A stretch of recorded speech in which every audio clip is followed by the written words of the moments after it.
আসসালামু আলাইকুম। আমি এখন বানাচ্ছি দারুণ মজার একটা স্যান্ডউইচ। গতকালকে যে আমি রুটিটা আপনাদের দেখাইলাম, সেই রুটিটা দিয়ে কি করে আপনারা একদম আনকমন কিন্তু দারুণ মজার একটা স্যান্ডউইচ বানাইতে পারেন সেটাই আপনাদের দেখাই দিচ্ছি। এটা এতই মজা হয়, বাচ্চারা একবার কিন্তু এটা খাইলে আর কোনো বার্গার কিংবা স্যান্ডউইচ খাইতে চাবে না। তো আসেন দেখি শুরু করা যাক। আমি এখন দুইটা সস বানাই নিব। তো প্রথমটা আমি বানাচ্ছি, সেই জন্য এখানে আমি 1 কাপ টক দই নিচ্ছি। এর সাথে 2 কোয়া রসুন আমি বেটে নিছি। বেটে না নিয়ে ইচ্ছা করলে গ্রেটারের চিকন অংশটুকু দিয়ে গ্রেট করে নেওয়া যায়, মানে গ্রেটারের এই অংশটুকু দিয়ে গ্রেট করে নিলেও হয়।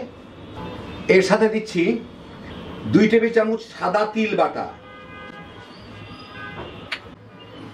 তিলগুলো আমি কাঁচাই বেটে নিছি, মানে কোনো ভাজা টাজার দরকার নাই। 1 টেবিল চামচ তেল। তিলগুলো আমি এমনি বেটে নিছি, কোনো ভাজা টাজার দরকার নাই, কাঁচা তিল জাস্ট বেটে নিলেই হয়ে গেল। 1 টেবিল চামচ লেবুর রস। এই 2 টুকরা লেবুতেই 1 টেবিল চামচ হয়ে যাবে বলে আশা করতেছি। স্বাদ মতো একটু লবণ। এখন এটাকে মিশিয়ে নিলেই ভালো মতো হয়ে যাবে।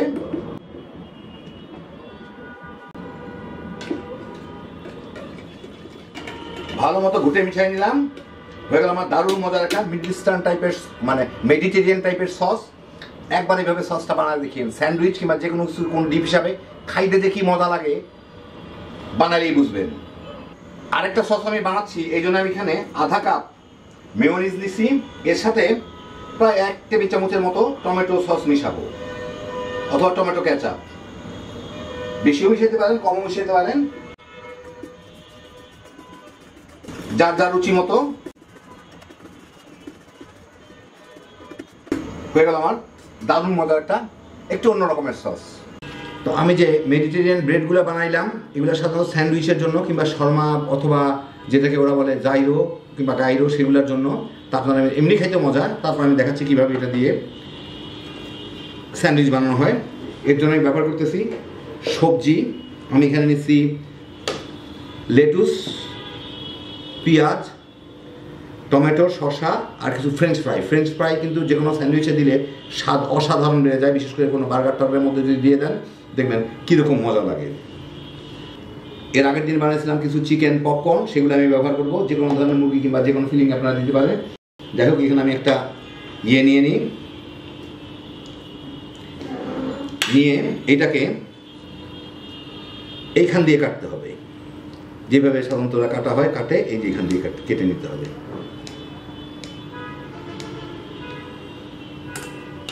কেটে নিলাম, দেখেন ভিতর দিকটা এরকম।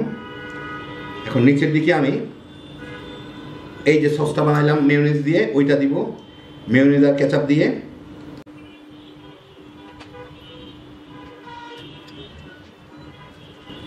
এর উপরে দিব লেটুস পাতা,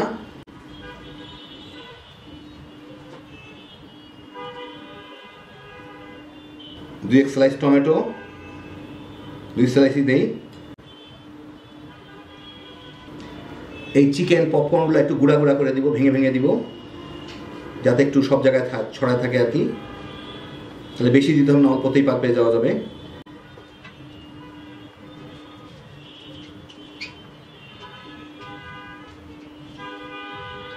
একটু শসা কুচি, কয়েকটা ফ্রেঞ্চ ফ্রাই,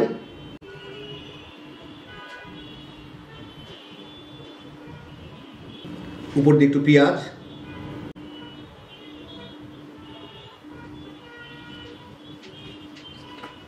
তার উপর দিয়ে যে সসটা বানাইছিলাম আমি, ওই সসটা দিয়ে দিতে হবে।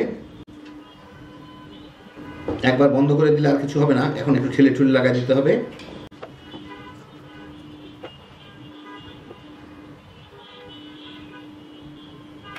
এখন এটাকে ভালো মতো একটু বন্ধ করে দিলেই হয়ে গেল আমার দারুণ মজার একটা স্যান্ডউইচ, একদম সব কিছুতে ভরপুর। এটা খাইতে যে কি মজা, একবার যদি বানান এই একই রকম সস দিয়ে, বাচ্চা কাচ্চারা একবার এটা পাইলে কিন্তু অন্য কোনো স্যান্ডউইচ আর খাইতে চাবে না, কিংবা যে কোনো ধরনের বার্গার খাইতে চাবে না। খুব সহজেই এগুলো বানিয়ে দিতে পারেন। এই রুটিগুলো বানালে কিন্তু বেশ কদিন থাকে, 3-4 দিন আরামে রেখে দিতে পারবেন। আর এটা কি ভিতরে চিকেনের বদলে যে কোনো কিছু দিতে পারেন, এমনকি রান্না করা চিকেন দিয়েও বানিয়ে নিতে পারেন এটা, কিংবা যে কোনো বড়া ভেজেও ভিতরে দিয়ে দিতে পারেন। খুবই সহজে বাচ্চাদের জন্য হ্যাপি জোশের একটা আইটেম, খালি বানাইবেন ওরা তামা করে খেয়ে ফেলাইব। আল্লাহ আপনাদের সবাইকে ভালো রাখুন, সুস্থ রাখুন, নিরাপদে রাখুন। ইনশাল্লাহ বেঁচে থাকলে আবার দেখা হবে। ফি আমানিল্লাহ।